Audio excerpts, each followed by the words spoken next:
Hello everyone, welcome to AptiPlus Academy for Civil Services. This is a video on daily topic-wise news analysis where we cover the news from two important sources, that is the Hindu and Indian Express. So let's get started with the topic. So today is 20th of August. So these are the list of the topic that I'll be discussing from both of the newspaper. The first topic is India-Bangladesh Consultative Committee meeting. This is an important meeting regarding the COVID-19 vaccines that would be supported from India. And the second topic is understanding the saliva test for the COVID-19. The third topic is cabinet approved the leasing of the airports. This is by the AAI, the Airport Authority of India. Now, government approved National Recruitment Agency. We'll be discussing this fourth important topic. And the last topic is National Education Policy and the Graded Autonomy.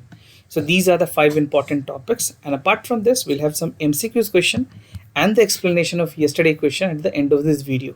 So stay tuned till end of this video so that you get the correct option and the MCQs question. And those of you who are new to our channel, do not forget to subscribe AptiPlus Academy for Civil Services on YouTube, and do not forget to hit a like button on this video. So starting with the first topic, that is from the Hindu, that is India-Bangladesh Consultative Committee meeting. You can find this news on the national page of today's newspaper and precisely talking about its importance. This is very important for your prelims examination and equally important for your general studies paper 2, where the IR section is there, right? Topic number 17 in the general studies paper 2. So recent foreign secretary level talk was being held between India and Bangladesh, and they have agreed to provide, India has agreed to provide the COVID-19 vaccine to Bangladesh on the priority basis. So this is what was agreed on the foreign secretary level talk. So why this has happened, why suddenly there was the response from the India, क्या ऐसी ज़रूरत थी इतनी जल्दी सारी चीज़ें agreement में decide की गई? क्योंकि कहीं ना कहीं एक चीज़ देखा गया कि जो डिस्कशन है वो बांग्लादेश मेडिकल रिसर्च काउंसिल जो है BMRC, उन्होंने चाइना को भी अलाउ किया कि फेज़ 3 के जो ह्यूमन ट्रायल है, क्लिनिकल ट्रायल हैं कोविड-19 को लेकर के, उसमें जो चाइना की सिनोवैक बायोटेक है वो इन्वॉल्व हो रही है. तो इंडिया थॉट कि क्यों ना जो हमारे इमीडिएट नेबर है उसको पहले सपोर्ट किया जाए. चाइना जैसे कंट्री अगर इंटरवीन करती है तो it would be already taking a lot of space which China has made. तो उस चीज़ को देखते हुए भी कहीं ना कहीं सरकार ने यह डिसाइड किया कि प्रायोरिटी बेसिस पे हम बांग्लादेश को कोविड-19 की जो वैक्सीन के जो बेसिकली जो भी इंपॉर्टेंट इंग्रेडिएंट है, जो वैक्सीन हैं, वो उनको प्रोवाइड की जाएगी. Now, China has sent the medical team to assess the pandemic preparation on the Bangladesh during the first week. और चाइना ने एक्शन लिया है और उन्होंने अपने मेडिकल टीम्स को बांग्लादेश में ऑलरेडी डिप्लॉय कर भी दिए हैं. तो कहीं ना कहीं अगर देखा जाए इंडिया की तरफ से तो हमने डिले किया है जिसकी वैक्यूम चाइना फिल कर सकता. मैं आपको हमेशा वीडियो में ये बताता हूँ कि जो भी वैक्यूम इंडिया क्रिएट कर रही है अपने जो बायलैटरल रिलेशनशिप में अपने इमीडिएट नेबर के साथ, उसको चाइना हर कोशिश से उस वैक्यूम को पूरे करने की कोशिश कर रहा है, राइट. तो it is very important for India diplomatic relation and the bilateral relation कि कहीं भी इस तरह के वैक्यूम क्रिएट ना किए जाएं. So it is very important कि आप इस तरह से जब आंसर्स लिखें तो इस एनालिटिकल एंगल को भी एग्जामिनेशन में ज़रूर लिख करके आएं. ना कुछ इंपॉर्टेंट इश्यूज़ हैं जो रेस्ट किए गए हैं इसको लेकर के, जो दोनों में बात हुई इंडिया और बांग्लादेश के बीच में. तो जो सबसे पहले इशू थी वो थी रिगार्डिंग द बॉर्डर किलिंग. जो बॉर्डर किलिंग का जो कंडीशन है, जो तबलीगी जमात के जो मेंबर्स हैं वो डिटेन भी हुए थे, ये दो जो इंपॉर्टेंट बातें थी उनको हाईलाइट किया गया. उसके बाद जिस तरह से बांग्लादेशी नेशनल्स को इंडिया के जो बॉर्डर्स हैं जहाँ पे BSF डिप्लॉयड है वहाँ पे भी काफ़ी लोगों को मारा गया है, राइट. जो तीसरी सबसे इंपॉर्टेंट इश्यूज़ थी वो थी रोहिंग्या रिफ्यूजीज़. क्योंकि जो रोहिंग्यास का इशू है वो आप अगर करंट अफेयर पढ़ रहे हो, अगर आपने एक साल तक पढ़ा तो यू नो कि Rohingya issue is very important, right. Bangladesh की अगर बात करते हैं तो Rohingyas refugees become very important. तो जो चित्तगांव का जो हिल एरियाज़ है वहाँ पे जो अर्ली सेफ रिपेट्रिएट की बात की गई है कि जो 1.2 मिलियन रोहिंग्याज हैं जो कि सिटीजन ऑफ म्यांमार में भी बहुत ज़्यादा लोग इनकॉर्पोरेट हो चुके हैं, उन लोगों को अगर वापस बांग्लादेश लाया जा सके, उनको हेल्प किया जाए रोहिंग्याज को, तो ये उन बांग्लादेश सरकार के लिए काफ़ी मददगार साबित हो सकती है. And Bangladesh has also asked कि जो नॉन परमानेंट मेंबरशिप है वहाँ पे UN सिक्योरिटी काउंसिल में during the 2021 to be increased pressure on the Myanmar to repatriate the Rohingyas refugee. जो भी रोहिंग्याज रिफ्यूजी वहाँ है तो बांग्लादेश का कहना है कि इंडिया प्रेशराइज करे UN की जो नॉन परमानेंटशिप मेंबर है UN सिक्योरिटी काउंसिल के UNSC में वहाँ पे, ताकि जो वहाँ के जो यहाँ जो रोहिंग्याज हैं बांग्लादेश के जो कि म्यांमार में है उनको वापस लाया जा सके, राइट. सो चाइना ने क्या किया है, China India should also provide the tariff free facilities. China ने already tariff free export facilities दिया है बांग्लादेश को, तो उसी तर्ज पे ज़रूरी ये है कि India should also provide the trade tariff free facilities to the Bangladesh, because China is doing the level best so that they could have good relationship with Bangladesh. And Bangladesh के बारे में आपको मैं थोड़ा सा एक ओवरव्यू बता दूं, मतलब जो ट्रेड के तौर पे सबसे ज़्यादा गारमेंट की जो फैक्ट्रियां हैं, जितने भी आप रेडीमेड गारमेंट्स देखते हो, चाहे वो मेंस की गारमेंट हो वुमेंस की गारमेंट हो, ज़्यादातर बांग्लादेश में मैन्युफैक्चर की जाती है, बहुत सारे इंटरनेशनल ब्रांड्स की भी। तो बांग्लादेश और सबके हिसाब से हाइड्रो पावर हो और बेसिकली रिन्यूएबल एनर्जी के सोर्सेज में हो, तो काफ़ी ज़्यादा कॉन्ट्रीब्यूट करता है। तो इसलिए बांग्लादेश और being our immediate neighbour, we should equally responded in a manner कि हमें एक अच्छे रिलेशनशिप के साथ आगे बढ़ सकें। तो ये काफ़ी ज़रूरी होगा, और इसको देखना होगा कि जो चाइना ने जिस तरह से इनकॉर्पोरेट करने की कोशिश की है, वो उसको इंडिया ख़त्म करे और ख़ुद के जो रिलेशनशिप है बांग्लादेश के साथ वो अच्छा करे, right. Now issues of Teesta river की अगर बात करें, तो जो शेख हसीना की जो गवर्नमेंट है, उन्होंने रिसेंटली कोशिश की है कि जो चाइना वहाँ पे बिल्ड कर रही है $1 बिलियन का irrigation project on the Teesta river, Teesta को लेकर के इंडिया के साथ में भी काफ़ी डिस्प्यूट्स हुई थी, बात यहाँ पे नहीं बनी। तो फार्मर्स जो हैं रंगपुर रीजन्स के, उनको लीन सीजन भी देखना पड़ा था, इस वजह से उन्होंने चाइना का सपोर्ट लिया है, and they are making the Teesta project more beneficial to the farmer and irrigation purposes. Construction की अगर बात करें, तो project will have efficacy in neutralising the Teesta water negotiation with India. तो देखते हैं इंडिया के साथ क्या नेगोशिएशन होती है, बट अभी तक जो बहुत पॉजिटिव आउटकम होनी चाहिए थी वो नहीं मिली है, right. Now the second topic is from the Indian Express, understanding the saliva test for the COVID. इससे पहले डायरेक्ट सलाइवा टेस्ट के बारे में भी हमने डिस्कस किया था। तो let's see what are the other aspects that has been covered. जो यूएस की जो फूड ड्रग एडमिनिस्ट्रेशन है, जिसको FDA भी कहते हैं, उन्होंने अप्रूव किया है कि ठीक है, सलाइवा के थ्रू भी कोविड-19 की टेस्ट की जाएगी, और जो सैंपल्स हैं उनको एक ग्राउंड ब्रेकिंग के तौर पे देखा जा रहा है कि जो टेस्ट हैं, जिस तरह से टेस्ट किट्स की कमी है कई जगहों पे, basically low and middle income countries में, वहाँ पे ये एक बहुत बड़ा ग्राउंड ब्रेकिंग साबित हो सकता है, राइट। इजराइल की बात करें, तो Israel center for geographical medicine and the tropical diseases, उन्होंने भी सलाइवा टेस्ट को कहा कि it claim to be the it can test the COVID infection less than in a second. तो this is something which has been coming from the Israel. और test की बात करें, तो still progress in meeting the regulatory approval. अभी US FDA की तरफ से ये चीज़ें अप्रूव कर दी गई है, बट और भी जो रेगुलेटरी अप्रूवल है हर जगह से मिलने के, क्योंकि हर कंट्री अपने हिसाब से अप्रूव कर रही है, तो और जगह पर रेगुलेटरी अप्रूवल मिलने की जरूरत है। बट FDA की अगर बात करें, US की जो FDA है, उन्होंने इसको अप्रूव कर दिया है। Saliva test is reported to be prone to be the less error. और दूसरे कंपेरेटिव टेस्ट की अगर बात करें, रैपिड PCR टेस्ट की, RT-PCR टेस्ट की बात करें, उसके मुकाबले जो टेस्ट लिए जाते हैं सलाइवा से, वो ज़्यादा सही और सटीक हैं। और इसमें जो एक सबसे बड़ी एडवांटेज है, नेज़ल स्वैब्स जो लिए जाते हैं, नेज़ल स्वैब्स में होता क्या है कि कई बार वो फॉल्स रिजल्ट्स भी देती हैं, नेगेटिव रिजल्ट्स भी देती हैं। तो उसको देखते हुए सलाइवा टेस्ट बहुत ही चीप और बहुत ही ऑथेंटिक हो सकता है। नाउ सलाइवा टेस्टिंग की बात करें, तो 3 इंपॉर्टेंट स्टेप्स हैं जो इसमें फॉलो किए जाते हैं। पहला है कि विदाउट प्रिजर्वेटिव बफर्स को रखा जाता है, and the first step is जो वहाँ पे जो प्रोटीनेज के है, that is followed by heating into the inactive steps, ठीक है, टू रिमूव द कॉन्टेमिनेशंस। उसके बाद क्या है, it is directly used in an input called duplex RT-qPCR mechanism के थ्रू इसको फिर जो दूसरा मेथड है उसके थ्रू डाला जाता है। Now the third method is जो quantitative reverse transcriptase polymerase chain reaction है, जिसको PCR भी कहते हैं, उसके थ्रू, इस मैकेनिज्म के थ्रू जो वायरल RNA है उसको क्वांटिफाई किया जाता है और नोवेल कोरोना वायरस को डिटेक्ट किया जाता है, राइट। और यहाँ पे एक बात आपके लिए पॉइंट काफ़ी इंपॉर्टेंट है कि जो नोवेल कोरोना वायरस है, that is made up of RNA not DNA, right. तो ये पॉइंट आप बेसिक ध्यान में रखें, क्योंकि कई बार आपके अपकमिंग प्रीलिम्स जो 4 अक्टूबर को होनी है, वहाँ पे इस तरह के सवाल प्रीलिम्स एग्जाम में पूछे जा सकते हैं। ना कुछ अदर इंपॉर्टेंट कोविड-19 टेस्ट के बारे में अगर बात करें, बेसिकली अभी प्रेजेंट में क्या है कि RT-PCR टेस्ट हो रही है, ठीक है, जो पॉलीमरेज चेन रिएक्शन है, एंटीजन टेस्ट के थ्रू इसको टेस्ट की जाती है। उसके अलावा जो दूसरी टेस्ट है दैट इज सेरोलॉजिकल टेस्ट। तो सेरोलॉजिकल टेस्ट में क्या होता है, एक सर्वे की जाती है जहाँ पे देखा जाता है कि जो एंटीबॉडीज़ हैं वो कितने ज़्यादा डेवलप्ड हुए हैं, कितने ज़्यादा पॉपुलेशन में डेवलप्ड हुए हैं, राइट। तो किसी इंडिविजुअल का जो एक्सपोजर किस लेवल पे रहा है, उसकी कम्युनिटी में कोई इन्फेक्शन है, उसके एंटीबॉडीज़ कैसे बने हैं, इस चीज़ों को देखा गया है। यहाँ पे मैं आपको एक चीज़ और ऐड करना चाहूँगा। तो रिसेंटली दिल्ली में क्या हुआ था, एक सेरो प्रेवलेंस सर्वे की गई थी। So there were two survey which was conducted.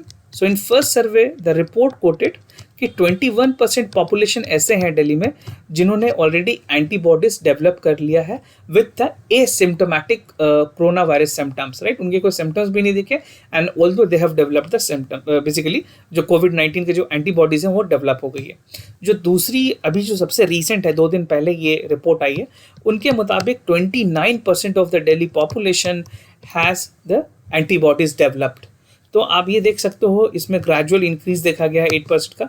Although this is good, जब तक कोविड-19 की वैक्सीन बनेगी उस समय तक most of the population would have developed the antibodies. I am not talking like कुछ 50% 60% के आसपास, बट ये नंबर जो है अगर आप देखे होगे तो क्लोज टू 30 to 35% तक जा सकती है।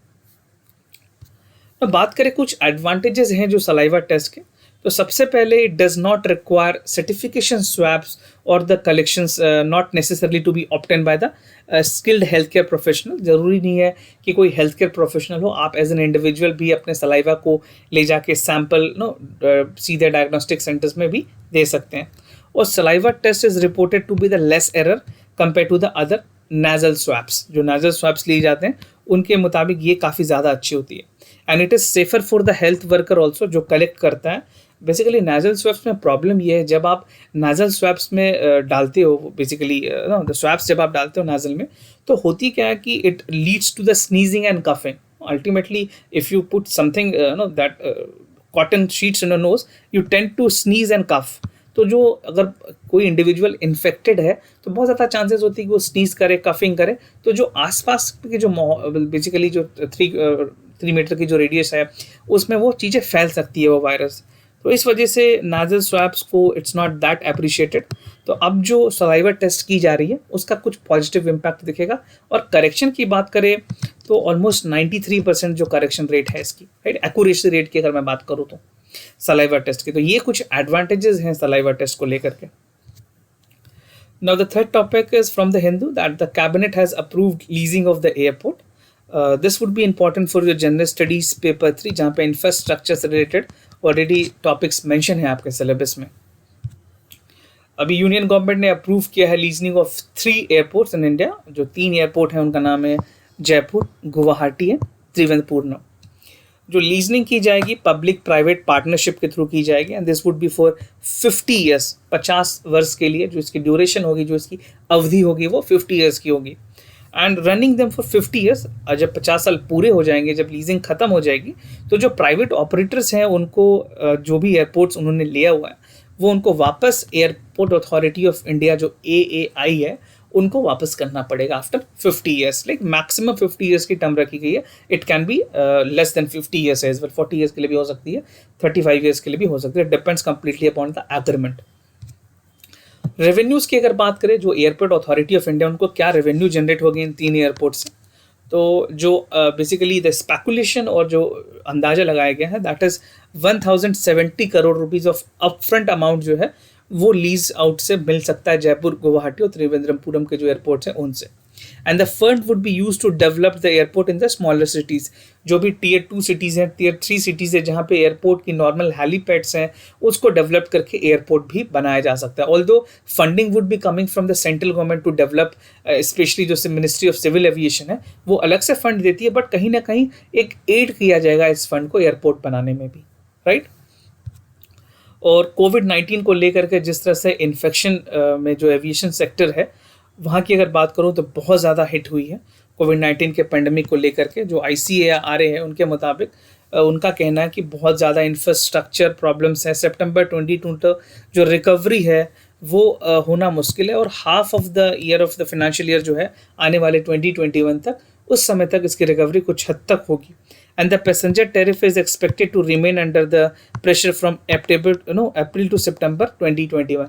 तो ये एक साल आगे तक की जो फाइनेंशियल ईयर है उसके बारे में बात की गई है कि रिकवरी बहुत हद तक मुश्किल ही होगी, and still likely one that October to March the current जो फाइनेंशियल पीरियड है वहाँ पे एस्टिमेटेड की गई है कि 45 से 50% तक डिक्लाइन हुआ है पैसेंजर्स के नंबर्स में, ओवरऑल जो पैसेंजर्स ट्रैफिक है उसमें, राइट।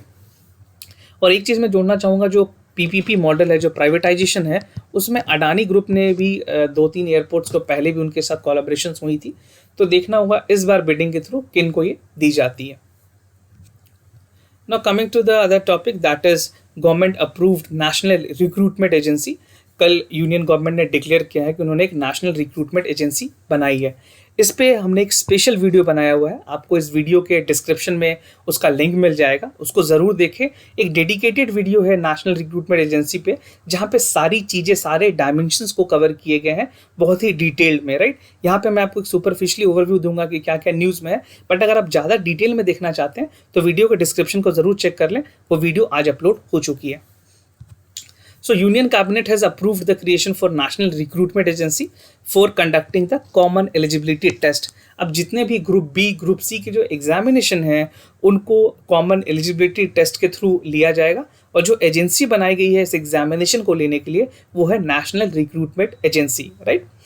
बात करें कौन कौन से एग्जाम्स इनिशियली अभी कवर होंगे, ऑलरेडी इंडिया में 20 ऐसे एग्जाम है, 20 ऐसे एग्जाम है जो कि डिफरेंट ऑर्गेनाइजेशन कंडक्ट करती है।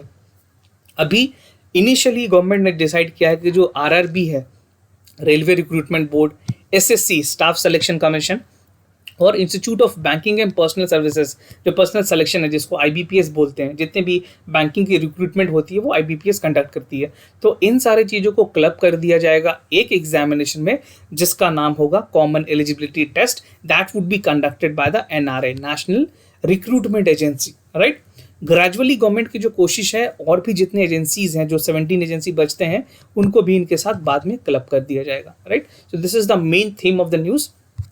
उसके अलावा अगर मैं कॉमन एलिजिबिलिटी टेस्ट के बारे में आपको बताऊं तो यहाँ पे स्टूडेंट्स को अपीयर करना होगा उनके बेसिकली लेवल के हिसाब से, क्लास 10, 12 और या 10th लेवल पे, जिस लेवल पे उस लेवल पे एग्जामिनेशन होगी, और इस एग्जामिनेशन को 12 डिफरेंट लैंग्वेज में लिया जाएगा, राइट। आप उस वीडियो को देखें जिसके बारे में मैंने आपको बताया है, वहाँ पे डिटेल में सारी चीज़ें मैंने कवर की हैं।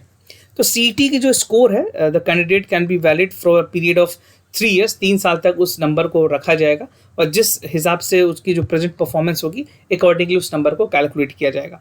सो the best valid scores are be deemed to be the current score of the candidate. जो भी बेस्ट स्कोर सिक्योर की जाएगी उसको करंट मार्क्स माना जाएगा, राइट। ये है कॉमन एलिजिबिलिटी टेस्ट। नाउ एक इन्फोग्राफिक के थ्रू मैं कुछ और चीज़ें आपको बता दूं। बेसिकली ये तो मैंने आपको क्लियर कर दिया, जो 3 एग्जामिनेशन है वो कंडक्ट की जाएगी, डिफरेंट लेवल पे होगी, क्लास 12 पे होगी, क्लास 10 पे होगी, ग्रेजुएशन लेवल पे होगी, 12 डिफरेंट लैंग्वेजेस पे होंगी, क्योंकि पहले सिर्फ हिंदी या तो इंग्लिश ये 2 लैंग्वेज में होती थी, अब 12 लैंग्वेजेस में कर दी गई हैं, राइट। स्टूडेंट्स के लिए काफ़ी बेनिफिट है, उनको कहीं ट्रैवल नहीं करना होगा, एक हर डिस्ट्रिक्ट में एक सेंटर दी जाएगी ताकि वुमेन्स का भी पार्टिसिपेशन ज़्यादा से ज़्यादा हो सके। और प्रेजेंट में जो वैकेंसीज़ हैं अभी सेंट्रल गवर्नमेंट के पास में, वो 1.25 लाख हर साल निकाली जाती हैं, जिसको अपीयर करते हैं 2.5 से लेकर के 3 करोड़ के आसपास स्टूडेंट्स, एस्पिरेंट्स जो हैं, इतना फॉर्म वो भरते हैं, राइट। तो एक ओवरव्यू थी, डिटेल वीडियो ज़रूर देखें और वहाँ पे आपको सारी चीज़ें मिल जाएंगी। Now coming to the other topic, that is national education policy and the graded autonomy. This is from the Hindu. बात की गई है जो लूप होल्स हैं नेशनल एजुकेशन पॉलिसी 2020 को लेकर के, और क्या क्या खामियां हैं जो ऑटोनॉमी को लेकर के बातें की गई है उसके बारे में एक डिस्कशन है। ऑल्दो इट इज़ आपके लिए अगर मैं बात करूं तो नेशनल एजुकेशन पॉलिसी वो ज़्यादा इंपॉर्टेंट है, क्रिटिसिज्म आप बहुत ही न्यूट्रल रखना, क्योंकि एडिटोरियल में होता है क्या है कि लोगों को सारे डायमेंशंस कवर करने होते हैं, but as an aspirant if you writing the mains examination you have to be very neutral in your answers, right. तो रिसेंट कैबिनेट अप्रूव में जो नेशनल एजुकेशन पॉलिसी उसके बारे में जो क्रिटिसिज्म है उसके बारे में बताई गई है कि किस तरह से जो ड्राफ्ट डॉक्यूमेंट है उसके बहुत सारे चीज़ों पे अपोजिशन बताई गई है, बहुत सारे क्रिटिसिज्म बताए गए हैं। तो जो नेशनल एजुकेशन पॉलिसीज़ है उनके कुछ एडवर्स इम्पैक्ट है on the accessibility and equality. तो कुछ ऐसे इश्यूज और कंसर्न मैं आपको हाईलाइट करके बताता हूँ जो इस एडिटोरियल में बताए गए हैं. So the first is phasing out the affiliated colleges. जो एफिलेटेड कॉलेजेस हैं उनके बारे में, उनकी ऑटोनॉमी, उनके एकेडमिक, एडमिनिस्ट्रेटिव और फिनेंशियल मैटर्स को लेकर के कुछ क्लैरिटी नहीं है कि क्या ऑटोनॉमस इंस्टीट्यूशंस को किस तरह से कैरी फॉरवर्ड किया जाएगा.